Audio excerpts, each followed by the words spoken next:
They say the neon lights are bright on Broadway. Hello, everybody, and welcome to another episode of Bringing Broadway to France. It's a place where we are bridging humanity one story at a time. And I am beyond jazzed, beyond jazzed, beyond jazzed because what you are seeing in front of you is probably one of the biggest legends, in my opinion, in the Broadway world. And I met her a few years ago when she came to Toronto, where I was living at the time. And I took her class on how to act a song, which I was really shitty at the time. And I fell in love with her and then moved to New York and continued to train with her. And you are going to love her so much because this woman is so talented, so brilliant, and has the biggest heart. Please welcome Tony Award winner, Drama Desk winner, and so much more, Randy Graff. Hello. Hello, I love it. It's so we're in our fun. soprano now. I know. And so before we dive in with all her wisdom, because truly this is a woman who has been in the industry for decades and decades and decades. And I know that she's going to be imparting 5 decades, people, 5 decades. I'm 5 decades old. She can be my mom. Not. You're a Yeah, baby. I'm still a baby. I just You turned are. 51, and I You're always tell a people baby. because I want people to know that aging is a beautiful thing and we get wiser and sexier and more embodied if we're working on ourselves. So it's beautiful. But for those of you who are listening, if you haven't gone to our Substack, it's a good place to get yourself subscribed because that's where you get to see the show notes and all the behind the scenes. It's so much fun there. Just go to bringingbroadway2france.com. So, Randy, I met you in Toronto, and I Yeah. still remember I did that song. Oh my gosh, I totally forget what it was, but it was such performative acting. It was terrible. Like it Oh, was okay. terrible. It was so bad. You weren't the only one who was doing bad performative acting. That's what the whole weekend was about, trying to strip everybody down. Oh, the sign says, "I Miss Bird, and that's my name. Yes. I'm one Great of those song. people who all look the same." That's right. And I was like doing all these things, and I was trying way too freaking hard. So before we get into the acting, the song, and the wisdom that you have for the artists that are listening, emerging and professional, I am so curious because you really have done multiple Broadway shows. You've done multiple off Broadway. I mean, you've done everything. You've done television. I was watching you on TV on your sizzle reel for your television, and like you've done everything in the industry. What did you? I feel like everybody answers the same thing, but did you know, like when you were a fetus, that this was what you were meant to do? Oh, I you didn't didn't. Oh my know. God, I didn't. I mean, and people are always surprised by my answer. I didn't get serious about it until college. But my childhood friend Lisa Foreman, I wound up going to her husband as my dentist for many years. But Oh, my cool. child, just a little sidebar. My childhood friend Lisa Foreman said to me, Randy, don't you remember when we were in the sixth grade? You told me you wanted to be Carol Burnett. So I guess somewhere in me was planted the fact that I wanted to be a comedian, a comic uh Yeah. performer. But I didn't get serious about actually doing it, although it was around me because my family is a show busy family.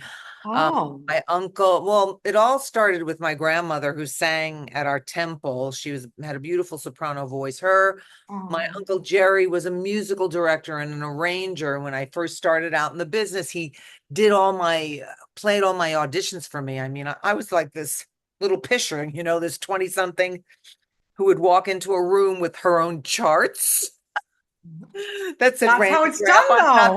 though. That's all Uncle Jerry. But I didn't get serious about it until college. I was in high school and they took us on a trip to Wagner College, which is where I got my degree.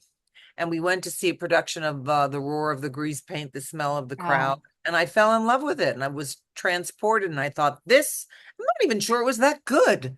But there was something happened, something activated me in yeah. the moment. And I went there for 4 years and it proved to be a real stepping stone for me because I met my mentor there in Wow. college. And he wasn't even on, this is a long-winded answer, but there's so much connection for me to my 4 years at Wagner that had really nothing to do with the staff, with my teachers, although I had some good teachers. But Yeah. Milton Lyon, who was my mentor he was the person who told me I could sing.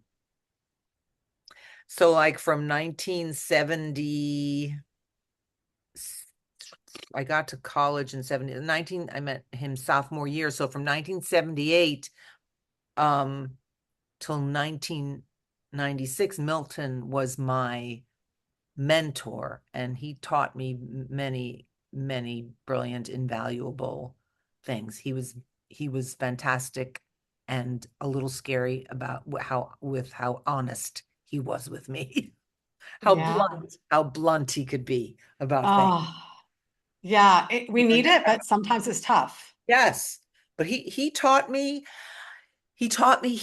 such little nuggets. But I'll just tell you, we were just talking about my performance on the Tonight Show, which I wish I could take down from YouTube for your viewers. Don't watch the performance of No. I If you go to the Substack, we have the one of her on the Phil Donahue show for Les Misérables, because she was the first Fantine in on the Broadway production, what, Yeah. 30 years ago? Like Well, it more. was 1986. You do the math. Oh, Well, yeah, okay. All right. So that was 30.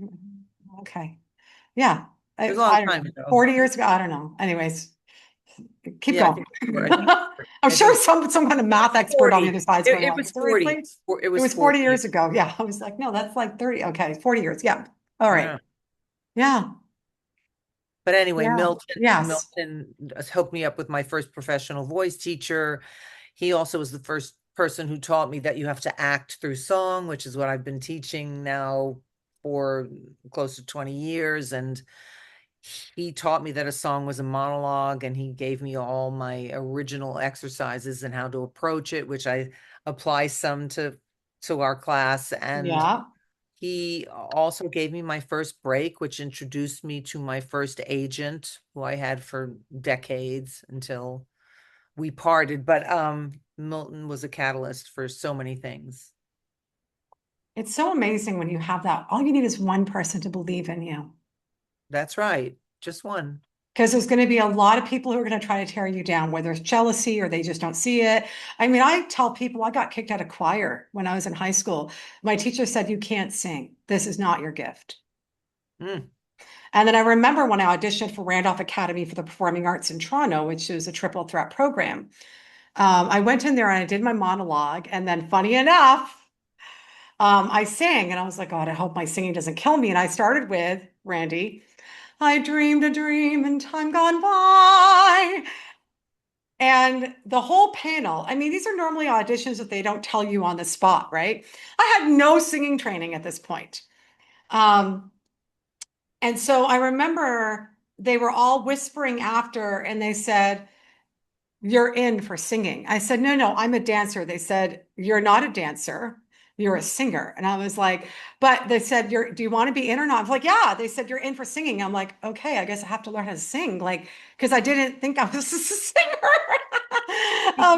No, people underestimate the folks sitting behind the desk. They're super smart. They're usually super, super smart, and they can tell a singer from the first breath, Yeah, honestly. Yeah. yeah. And I also used to go to singing competitions and I would never win. And I was always criticized. So, I mean, what did they know? So hopefully that inspires people. So if you've been criticized, again, it's other people's, noise, not my circus, not my monkey, not my, you can even do a dance, not my circus, not my monkey, because it's hard not to take on the negativity, but all you need is that one person that believes in you. And all you need is 1% belief in yourself to get started. Yeah. And you need that one person who believes in you, who gets who you Yeah. are and what you bring to the work. But I will say this just to be practical. If you're getting the same critique over and over again, Mm. multiple times, you got to pay attention to that. Yeah, I totally agree with that. Yeah, Right. thank you for that. No, that's important, right? Because I think that part of the problem that I see in the industry for years now is that everybody's trying to be encouraging and they're not telling the truth. Mm-hmm. And people are now spending thousands of dollars thinking they're going to be a big star and and it's like you're not that talented, but we're trying to help people and we're trying to be kind. But sometimes kindness is, this is what I like about your singing, but if you want to do this professionally, try this. Like, That's I feel right. like there needs to be some of my darkest moments or was I when I was given my truth, but I needed that truth. Right. And there's a way to be constructively critical with someone and say, there's potential there, but you need to train. You need to find yourself a voice Yeah. teacher. You need to find yourself an acting teacher and just be truthful, kind and truthful. Yeah. Not Yeah. dismissive, that's what hurts. Yeah. Yeah. Yeah. It's leading with kindness. Yeah, always in all walks of life. We lead with kindness. So, Randy, you've done so many different roles. You won your Tony for City of Angels and the Drama Desk Award, but you've also been nominated for a whole bunch of stuff. But talk to us about like when you think about all the musicals that you performed in, is there one that it's like, this is the one that stands out for me for whatever reason? It could be for whatever reason. There's two, because I've Yeah. been asked this question before. It's falsettos.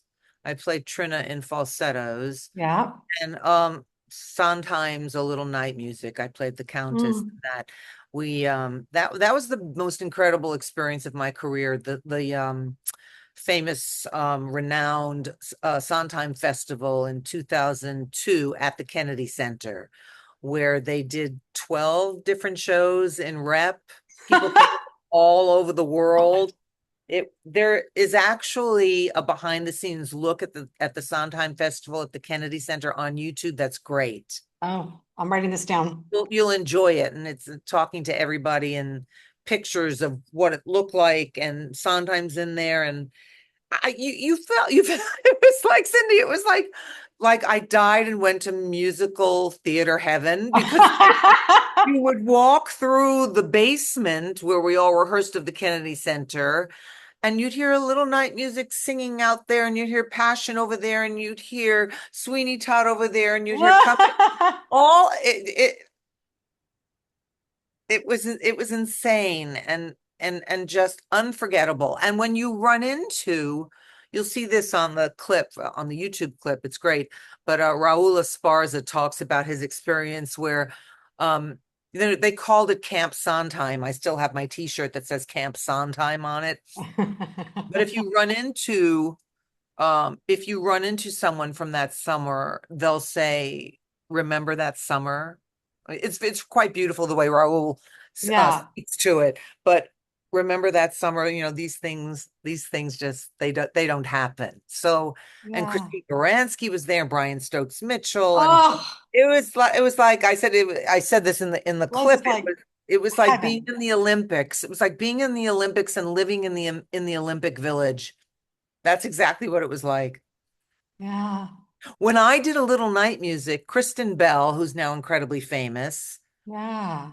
played our Frederica. She was very young, and she said to me and Doug Sills and Natasha Diaz and Oh. Blair Brown, all these wonderful artists. Kristen said to us, "Do you think I should go to LA?" And we all in unison, without skipping a beat, said, "Yes."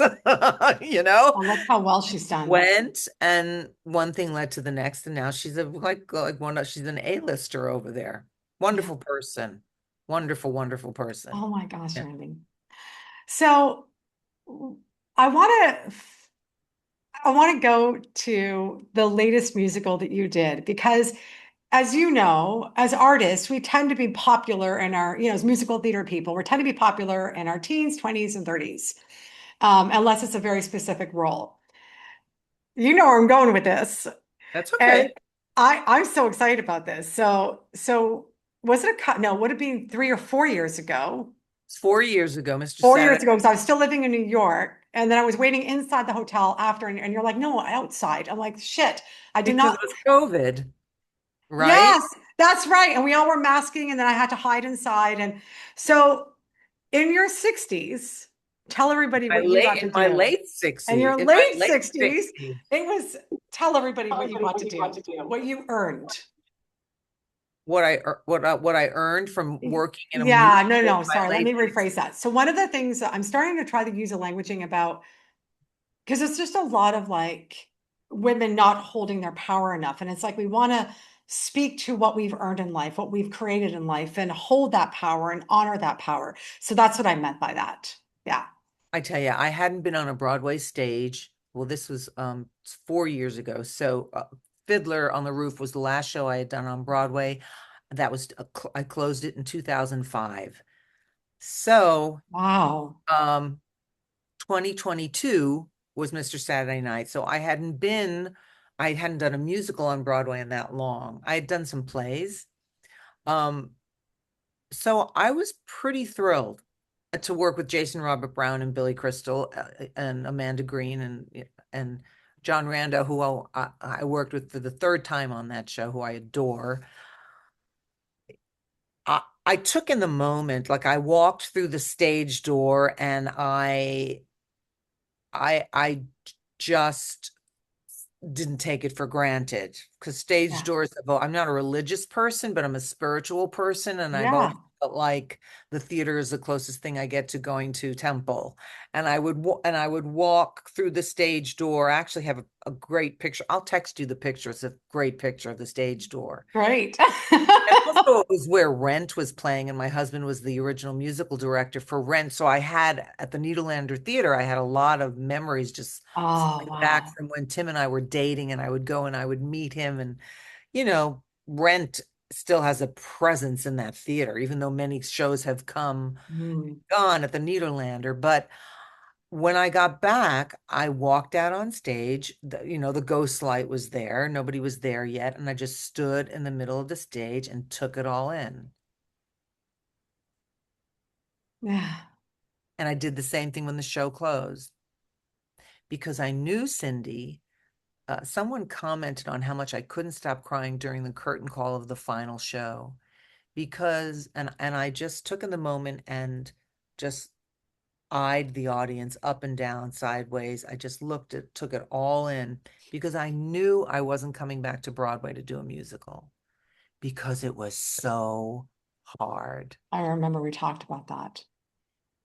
And that may have a little bit to do with age, but you talk to young dancers who are just exhausted because of the schedule. And we didn't do 8 a week. Billy Crystal only did 7 a week. He didn't do Mm. 8 a week, but still, because there's not enough recovery time, there's only one day off. Yeah. And I was dancing in that and singing in that and Oh, backstage. I remember. I'm like, look at her go. I was walking up and down stairs, and you have to be so careful not to fall. But it was seminal in coming back and seminal in leaving, as far as what I knew, what I really, really knew in my heart, Yeah, I understand that you in know? a different way, in a different way. Okay. Yeah. Um, and I Yeah. loved every minute of it. I did love every minute of it. I really, really loved working with Billy Crystal. He's just so improvisational on stage, and you never know what's going to come at you because he's an improvisational comedic actor. Yeah. You never know. You never know what line's going to come out. You never know what the moment's going to be. And I love that. I live for that. Yeah. Well, and it goes back to you as a teacher. It's all about truth. I mean, that's one of the things. So actually, let's segue into that. Your Mhm. teaching. When did you start teaching? What motivated you? Well, someone came to me. It's funny because I'd always like coached my friends. They would say, "Can you read through this audition scene with me?" And so I was doing little things like that, and I realized, God, I kind of know how to coach, I kind of know how to do this. And then I started a private, very sparse little business out of not my own home because I was subletting at the time. Yeah. And I printed these cards up and posted them on all the stage doors, bulletin boards. Randy Graff offering one-on-one coaching and acting through song, and I got some clients that way. But in 2005, when I left Fiddler, I got a call from a friend of a friend who owned an acting studio in Manhattan, and he said he was a fan, and he asked me to come in and just like talk about the possibility of me teaching. So I said, Alan, I'm not a teacher. He said, just come in and we'll talk about it. He said, I think you are. I said, what makes you think I'm a teacher? He said, I work with teachers. I can just tell you're a teacher. I can just tell. And I said, okay. He said, you don't have to do anything. I'm going to find you all your students. What kind of class do you want to teach? And I said, acting through song, a musical theater class. And he said, okay, I'm going to find you everybody. And I showed up with the musical director. I asked the conductor from Fiddler to accompany me, and and taught a master class. And every teacher I ever had, every director I ever worked with just was channeling through me. That like the things that were coming out of my mouth, like, oh, I remember when Richard said that, and when Freddie said that, and when Jerry said that. And notice how these are all men, because Yeah. when I was coming up, there were very few. Yeah. I can't name one female director when I was coming up. Susan Stroman was one of the first, Oh, yeah. but yeah, it started there. So I taught for him a little bit, and then I worked at primary stages with Eric, who is in our. Oh, yes, my who I hired for as my pianist for one of Yeah. his shows. I loved him. Well, he's pretty brilliant at what he does. He's been so busy. Josh has been with us mostly because Eric is busy doing other things, and I'm happy for him. Oh, But yeah. after primary stages, I ran into a friend of mine who really became a teaching mentor for me. We were all doing a concert together, and I was telling him we were all talking about teaching. It was me, Michael McElroy, my teaching mentor, and Liz Calloway, and we were all doing a little bit of teaching here and there. And Michael said, "You teach?" I said, "Yeah, I've been teaching at primary stages." He said, "Well, why don't you come in and teach a class for me at this adjunct thing that I have separate from Oh, NYU." He was the head of the MT department at not the head, he was the head of vocal performance in the at New Studio on Broadway at NYU. And so I taught for him, and he put me on staff. So I was at NYU for 2.5 years. And then I went to Manhattan School of Music for 4 years. yeah. And then I said, no more academia. I want to be in charge of my own classroom. I don't want to have to answer to anybody. I Oh, I want, remember we talked about that in class. I was in one of your acting the songs or acting through songs classes when you were telling your students what's going on. We were all like listening. yeah. And I loved my students, but I just was at a point where I wanted to be my own boss. And you can't do that in academia. It's a bureaucracy. So I opened my own studio, and a lot of I have NYU students in my class. I have MSM students in my class. And I started to, I'm not a big social media person, so I'm really old fashioned. I just stick with Facebook because we have our group. You're a member of that Yeah. group class with Yeah. Mr. And I appreciate you kept me in there, even though I'm not Of anymore course. Well, I'm not anymore. going to kick anybody out. It's listed that there are 250 people in the group, but there's maybe a core of 20, 25 that actually, come to class consistently because people are just off doing other things. But Yeah. I'm happy with having my own studio and being Yeah. able to choose the people that I want to teach because it's a certain energy that I want in class. And just Yeah. like you with you and your clients, there's a certain energy that you want to work with. Yeah. Yeah. So while we're talking about students, when you are, like with these students who are going into musical theater, because things have really shifted in the musical theater world, what's some advice you'd be like, okay, as somebody who's just trying to break in, here's my best advice to you? Yeah, practical advice. Just because you've graduated college and have had 4 years of training and you feel like you don't want to train anymore, please continue your training because it is Yeah. so competitive. And you may be at the top of your class, but then when you get to New York and Yeah. everybody else who's at the top of their class comes in, just continue to train. And um, just go to auditions. Now everything is self-tape now, so I I have to know. And this preface is a this. whole other technique. And and that's a whole nother technique that we work on in class, but try and hone your self-tape skills. I mean, you're if you go to college, they do offer classes in that, but if not, I would Yeah. recommend finding a good teacher, a class in self-tape. And you don't have Yeah. to stay in it forever. There are a couple of tricks, Yeah. um, and you'll get it. And the trick is to not be afraid of the camera and to try and have somebody live with you. I mean, I'm getting off on a tangent, but what I want to say to everybody is stay balanced. It's very easy to be consumed by I have to get an agent and I have to get a manager, and there are Yeah. practical things that you should do. And I'm going to hold this book up for you guys because this is the book that I recommend to everybody who's thinking of having a career in musical theater. It's Mary Sugarman's book, Mary Sugarman, the casting director. She's a Yeah. big casting director in musical theater here. She wrote a book called From Craft to Career. Mm-hmm.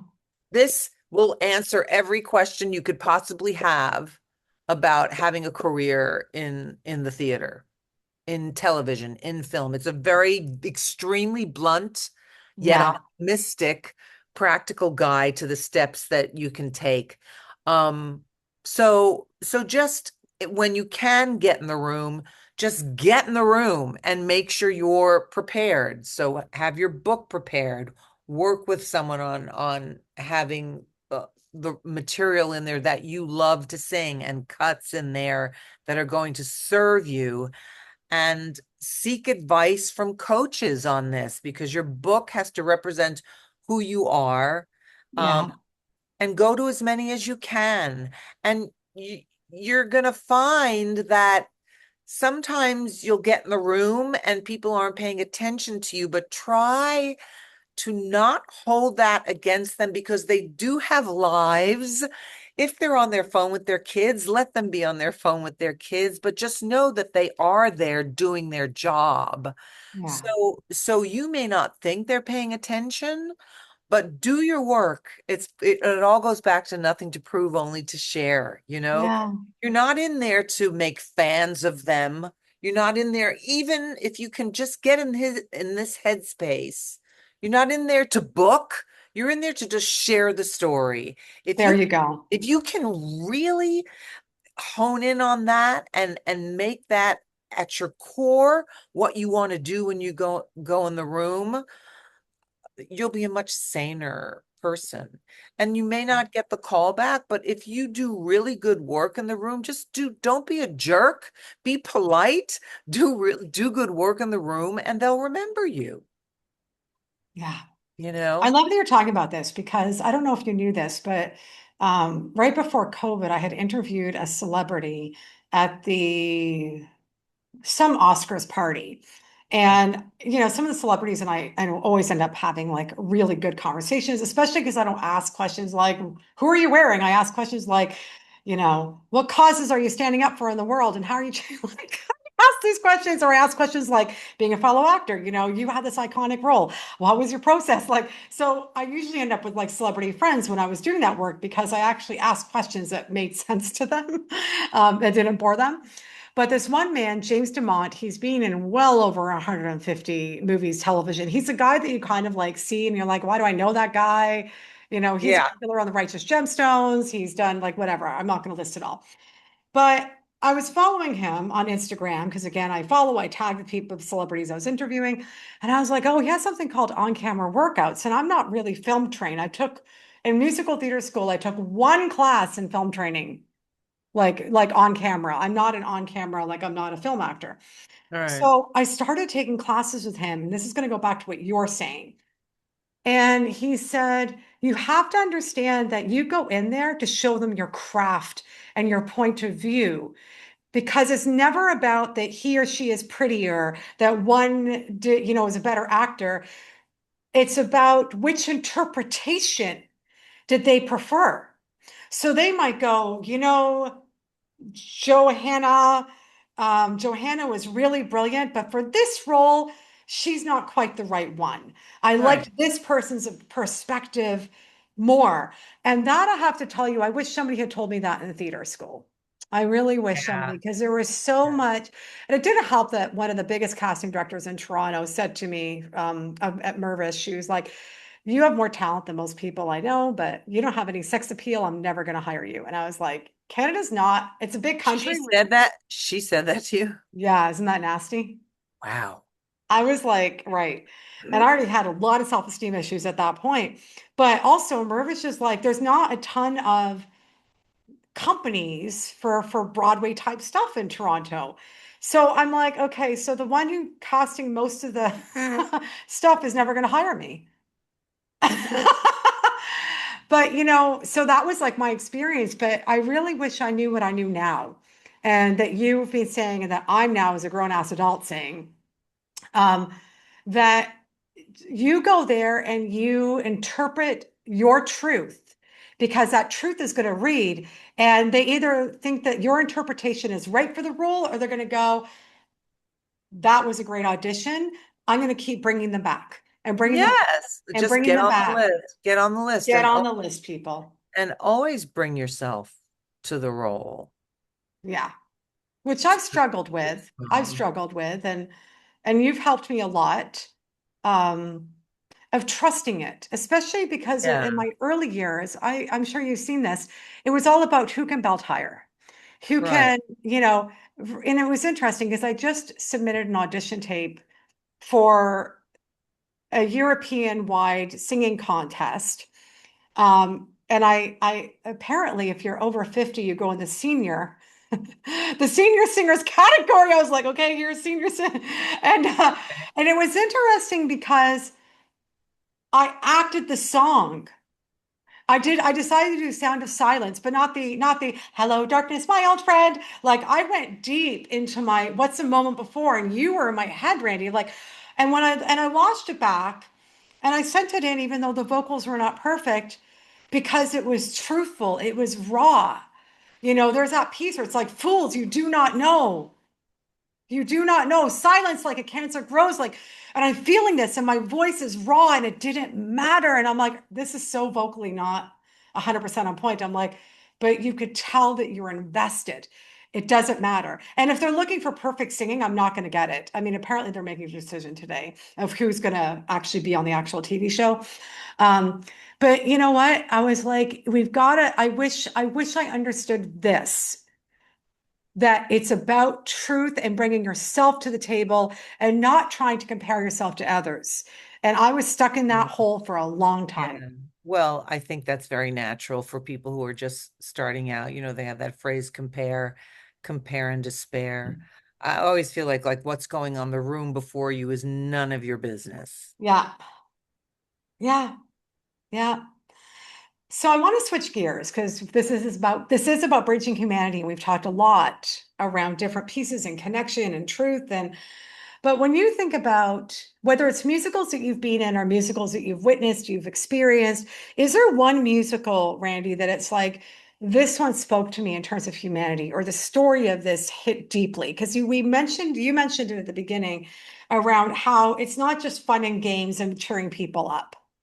I mean, Les Mis, you're Les Miserables. Clearly, that was not a fun and games kind of a Yeah. musical, and it was one of the first of its kind that really broke that barrier of I got rhythm kind of like stuff. Well, it's part of the British invasion, but It there are was plenty of American there are plenty of American musicals early on that weren't. well, that's true. Yeah, that's true. But I mean, is there a musical that you could say this one really touched me for this reason? Fiddler on the Roof till this day is my favorite musical. The Yeah. first musical I ever saw, I was 10 and a half, 11. Oh my God. We drove in from Brooklyn, and my parents took my brother and I and my grandfather, who actually came from the shtetl in Poland, and just to see him with tears coming down his cheeks because he saw his life up there. Yeah. So it being the first musical I ever saw, it's a perfect musical. It's one of the old war horses. And then it spoke to me as a Jew. It spoke to me just as a daughter as a daughter. Um, Wow. and then after years after it's I came so full circle with it. So I'm 11 or so when I saw it as a kid. Then I played Seitel when I was 30. And then when I was close to 50, I played Golda. So next stop is Grandma Seitel, I guess.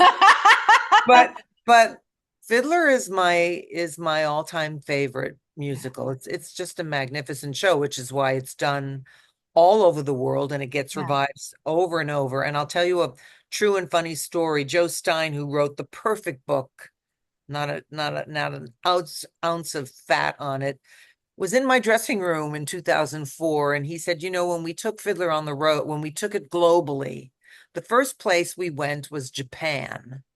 And the Japanese producer said to me, I don't understand. I don't understand why this show is so popular in America. It's so Japanese. So he was speaking to the universal themes of tradition and family and parents and children. Isn't that amazing? Yeah. Yeah. And, this is with everything going on in the world, it's like we need to get back to community. We need to get back to circles, not just families connecting. But I mean, and yeah, I mean, families, it's like now the kids are like on the phones or, when I was in my age, you know, we would go running out in the streets and somewhere halfway Sure. through the day, it's like, Cindy, Carol, my sister, Susie, Oh, come yeah. on in. Or, hey, has anybody seen my daughter? And they'd be yelling across the neighborhood. And, we was more community. But now it's like, as much as technology has some good things to it, we forgot how to connect. We Yes. forgot how to have community. And Yes. I feel like the only way we're going to get out of this mess that the world is in right now is for us to anchor, well, get rid of the patriarchy. That, by the way, is not saying anything against men. There's a difference between healthy men and the patriarchy. I just want to be clear on that. Um, but we need to get rid of unhealthy leaders who are not for all people thriving. We need to get back to us working together, really being a team. Of course. Of And course. remembering that we're all human and have a little more tolerance, a little more curiosity, a little more questioning, and a little more breathing. That's why I feel that the arts heal because you Yeah, can sit in a theater with total strangers and everyone could be experiencing the same emotions at the same time. yeah.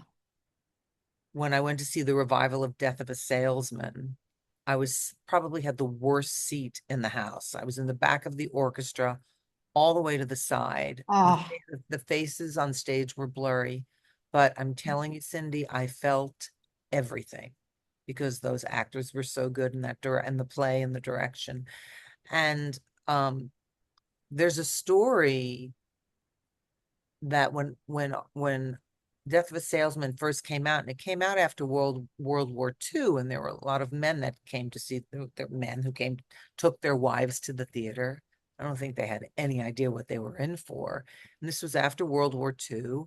yeah. And at the end of it, after Willie dies, they just sat in silence. And there's a there's a story out there. Maybe it's more than a story. Maybe it's fact that there were a lot of men of that generation who went into therapy after seeing that play. So just the power of art, what it can do when the Yeah. storytelling is really, really good. We all feel that way as artists, but I love being an audience member. I love getting to experience humanity surrounded by total strangers. When I went to see Hamilton, I'll tell you this quick story. Speaking of humanity surrounded by total strangers, Yeah. I went to see Hamilton originally. I never saw it on Broadway, but I saw it at the Public where it started out. And on one side of me was this elderly couple from North Carolina, somewhere in the South, because I detected an accent. And they were clearly there because it was the hot ticket in town. They left at intermission. It wasn't for them. But at the Okay. end of, I had another couple, a young couple. I later found out they lived in Harlem. And I was, I couldn't breathe at the end of Act One. And I was in tears and I turned to this complete stranger next to me and we grabbed each other and Oh, hugged each other. And because we were so overwhelmed emotionally by what we had seen, we stayed in touch. We were texting for a while. And I said to her, "It's going to win the Pulitzer. It's going to win the Pulitzer. It's just so meaningful. It's incredible. It's so brilliant and groundbreaking." And just to be able to experience that with a total, it united there are shows that unite an audience in their humanity. And there are shows that give you an absolute joy injection and elate you, which is like Schmigadoon that just won the Tony for Best Yeah, Musical. I know. We It's actually a talked about that on it's a a previous joy Substack. injection. You are so floating when you come out of there. That show's hilarious and so outrageous. It ain't that deep, but not every show has to be that deep. Yeah, Just about it's love and joy and yeah. connection. Connection. Connection, that's the word. Yeah. Before we go to my final question, for those of you listening, if you have not subscribed already to the Substack, and the reason why you want to go there, as I've mentioned, is that you get to see all the behind the scenes stuff. But in addition to that, for those of you who are artists, who are creative speakers, I actually have a free resource for you on how to monetize your artistry. And for those of you who are business leaders and need to learn how to speak from your power, I also have a free resource for you there. Just go to bringingbroadway2france.com. So Randy, Yes. I love you to pieces. I'm so grateful you've been here. Do you have any final words about anything we've talked about or something that you're like, oh, Cindy, I really need to talk about this. I really want to share this. I guess, I don't have any qualms about saying how old I am because all you have to do is Google me and 71 years old will come up. Yeah. But the 70s are a strange decade. I will say that. But Okay.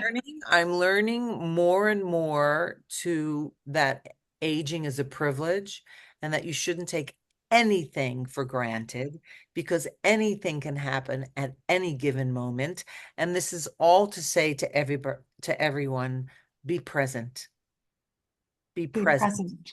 with whomever you're with in the moment. Just listen and respond and be present and kind. Yeah. Amazing. It's not so complicated. Yeah. In a world of clickbait and AI and all these things, it seems, Yeah, where you just don't have the attention, where it's taking your attention span away from you. We're all guilty of it. It is an addiction being on your phone, being on the internet. yeah. I literally sometimes at night when I'm on my phone, I'll just throw it across the room and go, Yeah. get off it, read a book. Read Yeah. a book. Yeah. I know being presence is so important and I Be think present. technology is great, but it's terrible in that we have stopped being present and Mhm. just those moments where we just sit and look at the sky, look Oh, at and be with nature. be with nature. It's our biggest healer. Our biggest I gift to this know. planet is our planet. Hmm. Go out for a walk, go to the park. I once had a doctor who said to me, hug a tree. I find it I amazing. It sounds so woo-woo, but when you oh, I feel do that. I put hug your arms around trees. it, you can feel the energy of that tree and how many centuries old it is. It's amazing. Yeah. I like sometimes first thing in the morning. Now it's like tourist season, so I don't do it. But before it was crazy tourist season, and there was a million people on the beach already at 8 a.m., I would go down to the sea, the Mediterranean, and I would just sing. And I would be like, here's my Yeah. offering to you. And I'm like, are you going to start? Like I just sing like Yeah. folk songs Yeah. and I'm like, here, I'm gonna send you all kinds of loving, healing energy. And I sit on the rocks and I journal and I meditate and some Those they're all ways to express yourself. That's the other thing that I left out when you were talking about the advice for young artists is stay in that flow of creativity. That doesn't yeah. necessarily mean you have to take a class or you have to go to an audition, Yeah, but do something creative. It could do redecorate your kitchen, but do yeah, something that's going to require your mind to be creative because it's fun. I want everybody to have fun. Life is I short. know. It Have fun. is. And we never know. As somebody who's died and gone to the other side and came back, the other side's awesome, but you don't want to go there quite yet. Um, You never know. You never know. I was blessed enough to have died when I on the operating table when I was 5, and I went to the other side, and it was all this just floating up above my body, the whole thing that you hear about. And it was really hard to live on earth after that. But here's what I will tell you is that life is a gift. And you've been saying that. And it's like we are so blessed. We are connected to something far bigger, whatever you want to call that, than us. And we are so powerful and we're already connected. We just need to surrender into that connection and into that creativity and into the knowing that life is beautiful Yeah, despite the insanity. yeah, yeah. We get to choose. Surrender's a good word. Yeah. Yeah. Randy, Surrender you're Dorothy. I just love you to pieces. I'm I so love you grateful for too. your mentorship. As I will continue, because, as an artist, you're always improving, you're always getting tweaks. Yeah, And so yeah, I'm grateful to call you a friend and a mentor and somebody who has made me hopefully a better actor. Um, and so here's all my love to all of you. Go and have a beautiful and blessed day. And we will see you on the next episode of Bringing Broadway to France. À la prochaine.